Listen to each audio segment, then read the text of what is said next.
ក្លិនខំចាន់ឈ្ងុយដូចចង់ហាន់នឹងសុជាតាមួយដងយាសាមិនចាន់ក្រស្នារងខាព្រៃភ្នំរងបាយសន្សាមដើមដងរហូតឆ្លធំក្លិនក្លំចាន់សំខាន់និយមយ៉ាងស្ដុកស្ដំសម្បត្តិទ្រព្យទូសនាក្មេងវ័នសូត្រមកំសត់លបនកាំងសេកខ្វាំងប្រារៀនព្រោះក្រសាលាសតត្រនទ្រមក្រមគ្រីសូដោយក្លំចានលះក្នុងប្រានចង់បានគុណធាញើខ្លួនរៀននឹងប្រាំងសង្ឃាស្វែងវិទ្យាទងជាសំបត្តិ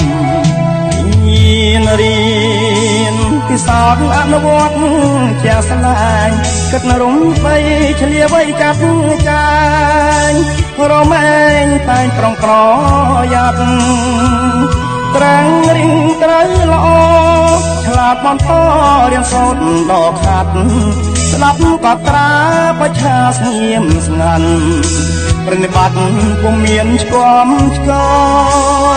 ងទស្សនៈក្មេងវ័នជាច្រើនជាអ្នក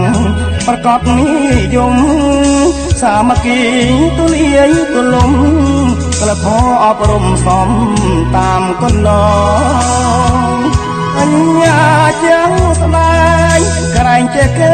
រេទាំងកងមរិស័ទខ្លួនមុនទំនងទើបគ្រប់គ្រងអ្នកដទៃបាន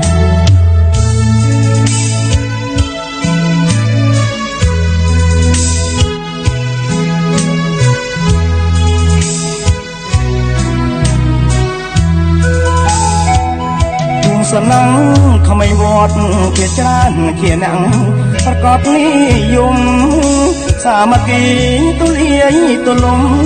ក្លធម៌អប់រំសំតាមកន្លងសញ្ញាទាំងស្លាយក្រែងចេះគេរេទាំងតងបរិសុទ្ធខ្លួនមុនទំនងទើបគ្រប់គ្រងអ្នកដទៃបាន